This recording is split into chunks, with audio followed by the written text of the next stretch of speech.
কাকে জিজ্ঞেস করতে পারি? আসসালামু আলাইকুম। ওয়ালাইকুম আসসালাম। ভালো আছেন ভাই? কিছু প্রশ্ন করব, এই সম্পর্কে পারমিশন আছে? ইসলাম সম্পর্কে বলেন, সমস্যা নেই। আপনার পরিচয়টা একটু পেতে পারি? আমার নাম হচ্ছে মোহাম্মদ ওমর খান। একটু ওদিকে, হ্যাঁ। আর আমি ঢাকাতেই থাকি, একটা আইটি সেন্টারে জব করি।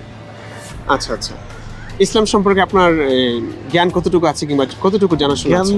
কতটুকু বলতে তত বেশি তো আর জানি না, একটু ট্রাই করার চেষ্টা করি, যতটুকু আচ্ছা। জানার চেষ্টা করি বেসিক জিনিসগুলা।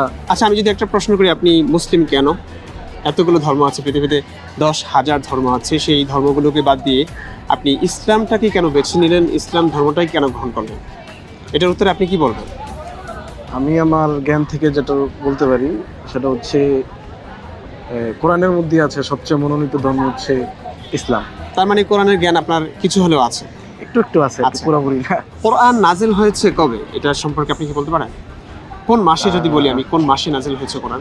যদি বলেন যে কোন মাসে একবারে স্পেসিফিক ভাবে, তাহলে বলতে হবে রমজান মাসে। রমজান মাসে। আচ্ছা, শাহরু রমাদান আল্লাযী উনজিলা ফীহিল কোরআন, সূরা বাকারায় আছে রমজান মাসে কোরআন নাজিল হয়েছে। কিন্তু আমরা সূরা কদর, এই সূরাটা সম্পর্কে আপনি নিশ্চয়ই জানেন। জি জি। সেখানে বলা আছে ইন্না আনসালনাহু ফি লাইলাতুল কদর, আমি এই কোরআন অবতীর্ণ করেছি লাইলাতুল কদরে, কদরের রাত্রিতে। তাহলে ব্যাপারটা সাংঘর্ষিক হচ্ছে না? যে সাংঘর্ষিক আমি যতটুকু জানি, হ্যাঁ। যে আপনি যে আয়াতটা বললেন, হ্যাঁ।